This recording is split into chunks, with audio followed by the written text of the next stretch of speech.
pagi teman-teman, Shalom. Ketemu lagi dengan kita untuk ibadah online di Gereja Kristen Kalong Hidup. Sebelum kita memulai persekutuan kita pada pagi hari ini, mari kita siapkan hati kita sejenak di hadapan Tuhan. Satu dulu dimulai. Mari kita mengucap syukur kepada Tuhan karena kasih-Nya yang begitu besar, hingga pada saat ini kita masih diberikan kekuatan, bahkan kita masih diizinkan untuk kita bersama-sama bersekutu dengan Tuhan. Meskipun dengan keterbatasan, tapi kita masih bisa memuji Tuhan.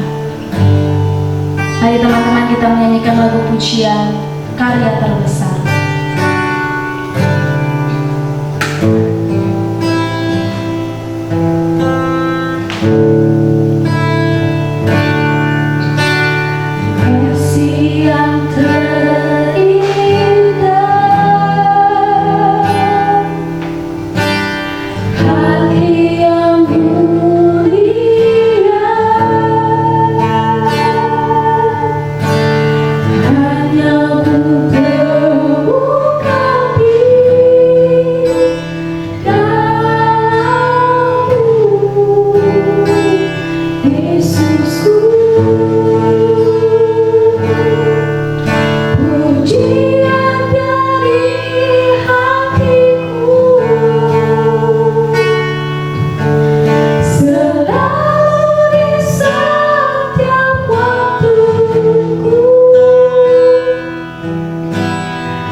pengorbanan.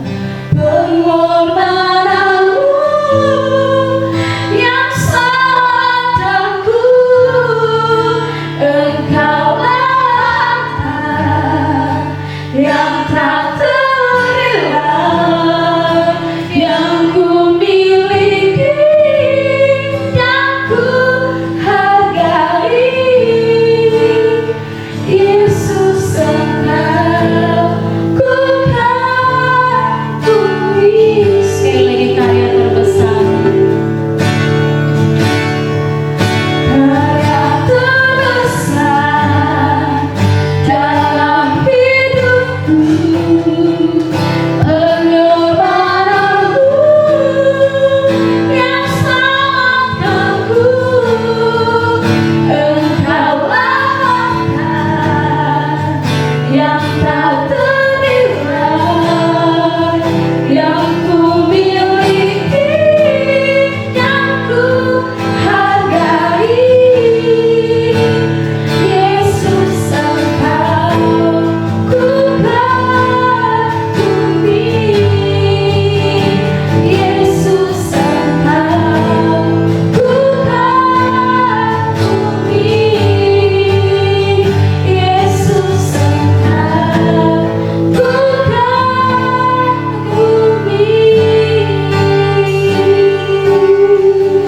Biarlah musik terus beralun.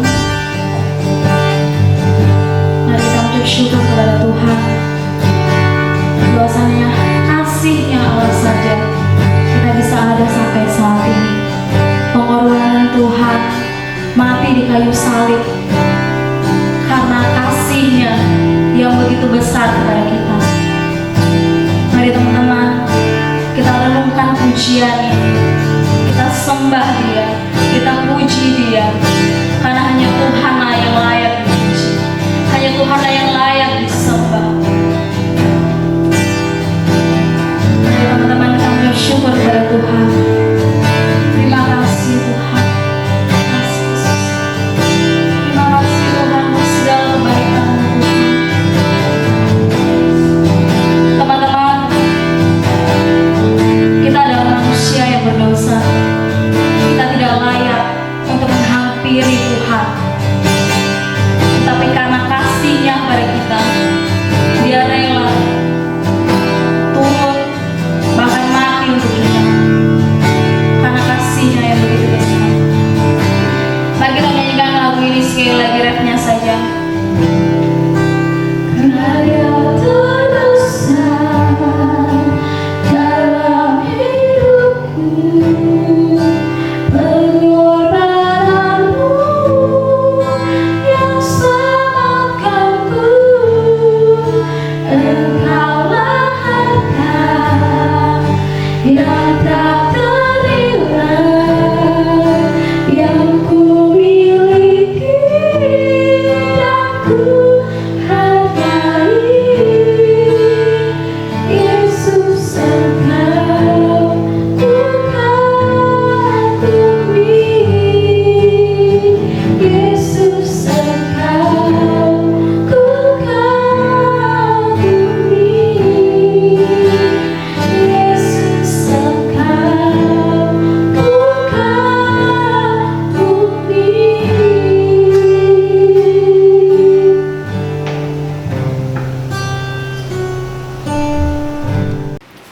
Shalom teman-teman semua. Hari ini kita mau sama-sama siapkan hati kita untuk mendengarkan kebenaran firman Tuhan. Namun sebelumnya mari kita berdoa. Terima kasih Tuhan atas berkat-Mu yang Kau limpahkan bagi kami untuk di kesempatan pagi ini kami boleh bersama memuji dan memuliakan Engkau Tuhan. Dan di kesempatan pagi ini Tuhan kami mau menerima berkat-Mu, yaitu melalui firman-Mu yang akan sama-sama kami renungkan pada pagi hari ini. Kami mohon pimpinan kuasa Roh Kudus-Mu yang memampukan kami untuk kami mampu memahami, mengerti, dan melakukan dalam kehidupan kami Bapa.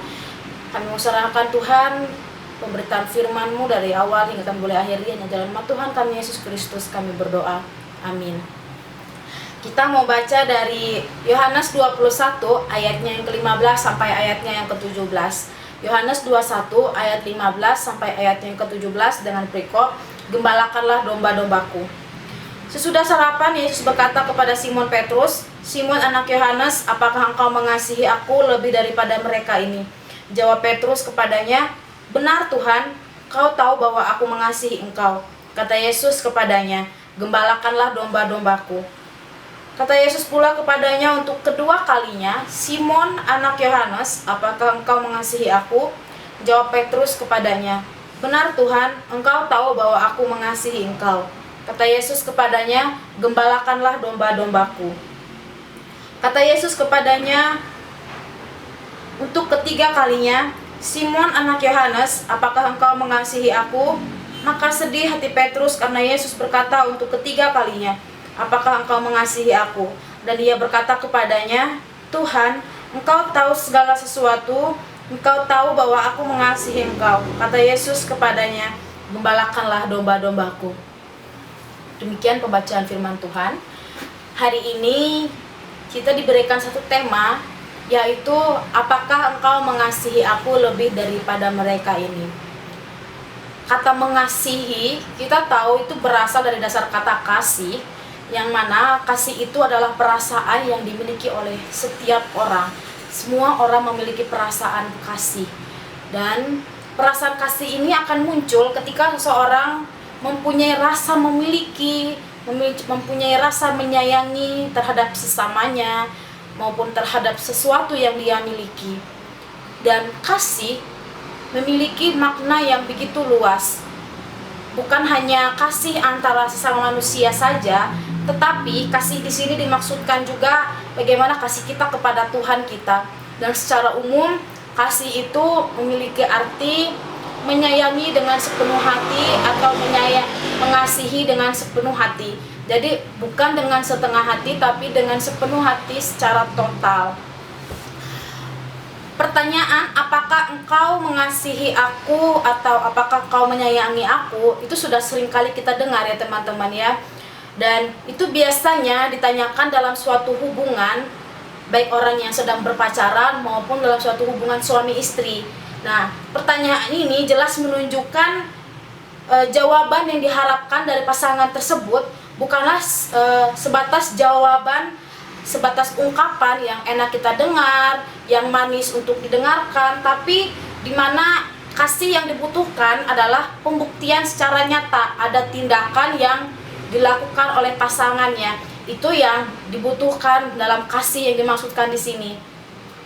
Kasih yang dimaksudkan bukan hanya sekedar kasih yang hanya digembar-gemborkan atau diucapkan melalui mulut saja, tapi ada tindakan, ada wujudnya yang dilakukan dalam setiap kehidupan kita hari-hari, baik dengan keluarga kita, baik dengan saudara-saudara kita, dengan teman-teman kita, maupun dengan sesama kita manusia. Nah, hal ini yang terjadi dengan Petrus ketika Tuhan Yesus memanggil murid-muridnya untuk berkumpul, dan di situ ada Petrus. Petrus mencoba untuk menyatakan kasihnya kepada Tuhan. Dia mengatakan bahwa dia rela mati buat Tuhan, dia mau berkorban untuk Tuhan, dan dia nggak akan pernah menyangkal Tuhan. Nah, pertanyaannya, mampu nggak Petrus membuktikan perkataannya itu kepada Tuhan? Ketika Tuhan Yesus ditangkap, Tuhan Yesus dianiaya, kita bisa lihat bagaimana sikap Petrus saat itu. Justru Petrus menjauh dari Tuhan, dia melihat Tuhan dari kejauhan. Dan ketika ada para hamba datang untuk menanyakan apakah kamu mengenal dia, Petrus bilang dia nggak mengenal Tuhan. Di situ Petrus sudah tidak menepati janjinya, tidak sesuai dengan apa yang dia katakan. Maka setelah Tuhan Yesus bangkit, Tuhan Yesus menampakkan dirinya 3 kali kepada murid-muridnya. Dan yang ketiga kalinya ini Tuhan Yesus menampakkan murid-muridnya di Danau Tiberias. Nah, di situ setelah mereka selesai sarapan, Tuhan Yesus mengajak Petrus untuk berbicara. Dalam percakapan itu, Tuhan Yesus ingin menanyakan kembali tentang kasih Petrus kepada Tuhan. Nah, pertanyaan Yesus di situ menanyakan apakah Petrus mengasihi Tuhan atau tidak. Teman-teman, ada 4 kata kasih dalam bahasa Yunani yang artinya sama-sama mengasihi, tetapi dalam lingkup yang berbeda. Yang pertama itu storge, yaitu adalah kasih orang tua kepada anaknya. Begitu juga sebaliknya, kasih anaknya kepada orang tuanya. Dan yang kedua itu kasih eros, yang mana adalah kasih antara pria dan wanita. atau dalam pasangan, yang mana kasih ini mengandung nafsu birahi. Dan yang ketiga itu kasih philea, yaitu kasih persahabatan, kasih antara sahabat dengan sahabatnya. Dan yang terakhir itu adalah kasih agape, yaitu kasih ilahi, kasih yang sempurna, kasih yang mau berkorban, kasih yang tanpa syarat ketika dia memberikan kasihnya kepada orang yang dia kasihi. Dari bacaan firman Tuhan tadi, di situ menceritakan tentang percakapan Yesus dengan Petrus, di mana Yesus menanyakan tentang apakah Petrus mengasihi Yesus. Tapi dari 3 pertanyaan ini ada 2 perbedaan, di mana di pertanyaannya yang pertama dan pertanyaan yang kedua, Tuhan Yesus itu menggunakan kata kasih, yaitu kasih agape. Nah, kasih agape kalau dibahasakan dalam bahasa sederhananya, Petrus, apakah engkau rela berkorban untuk aku? Apakah engkau rela mati untuk aku?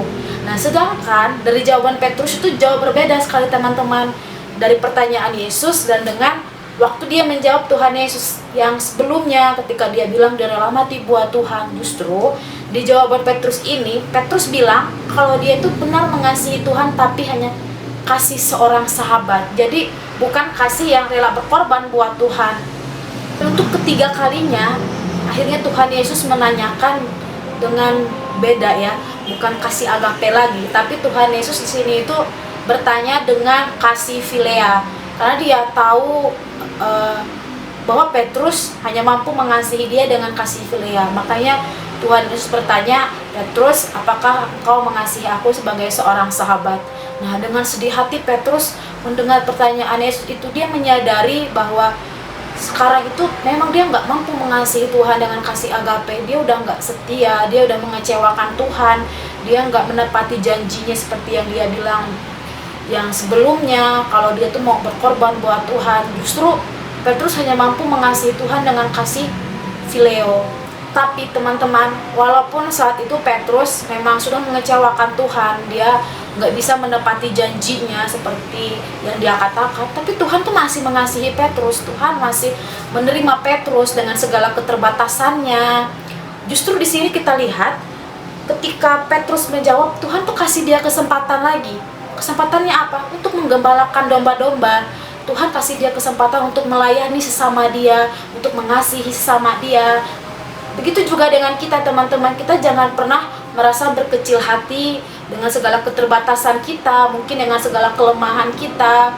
Tapi walaupun kita seringkali mungkin mengecewakan juga teman-teman kita, mengecewakan orang tua kita, mungkin kita seringkali mengecewakan orang-orang yang terdekat kita, tapi kita tetap percaya bahwa Tuhan itu masih mengasihi kita, Tuhan itu masih mau menerima kita, Tuhan itu masih mau kasih kita kesempatan untuk pulih kembali gitu ya, untuk kita mampu melakukan apa yang Tuhan mau dalam kehidupan kita. Jadi ingat teman-teman, jangan pernah kita berkecil hati atau kita merasa putus asa, karena kita tahu Tuhan kita, Tuhan Maha Pengasih.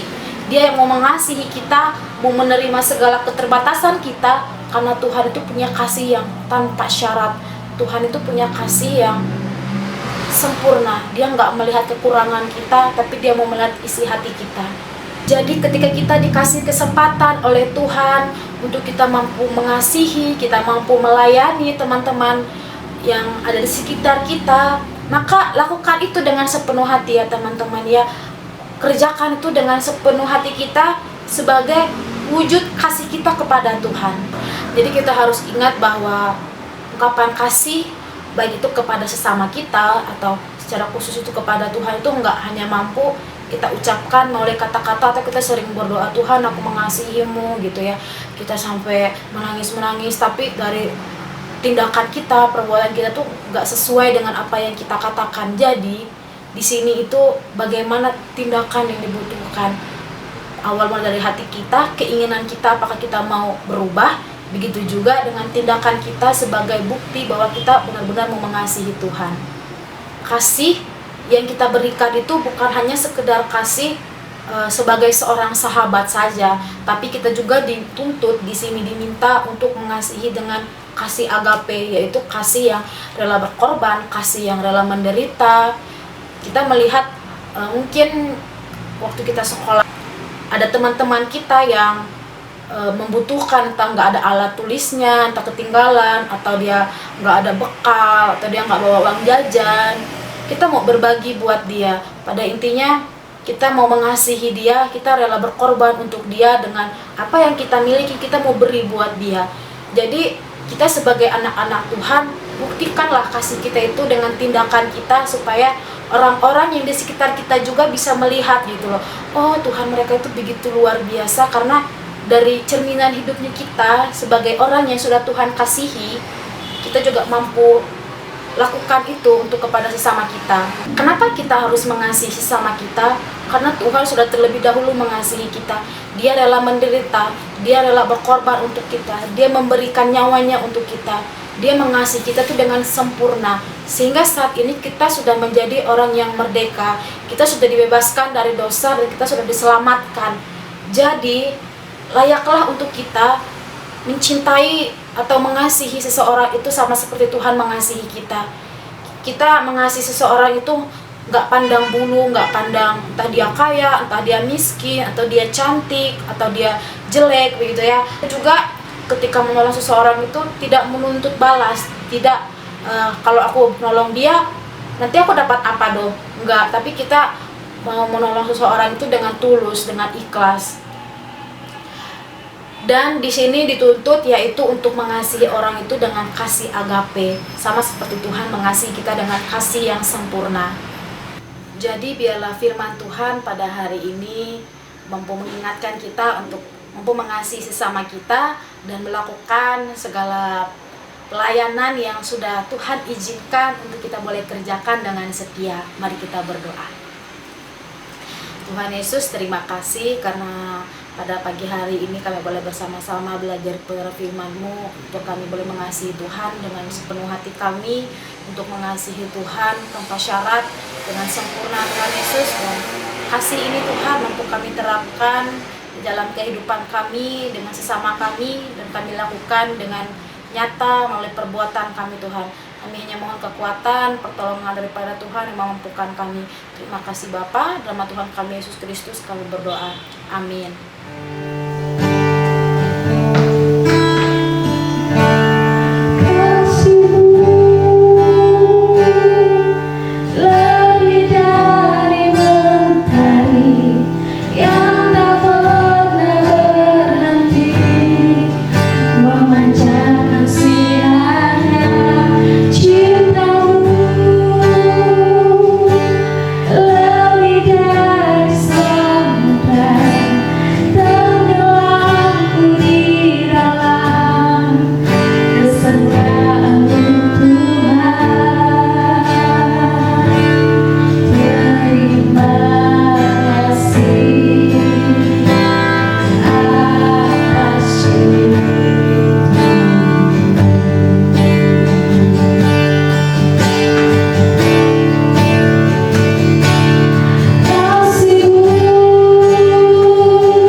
Angkatlah tinggi panjinya dan sorakanlah kemenangan.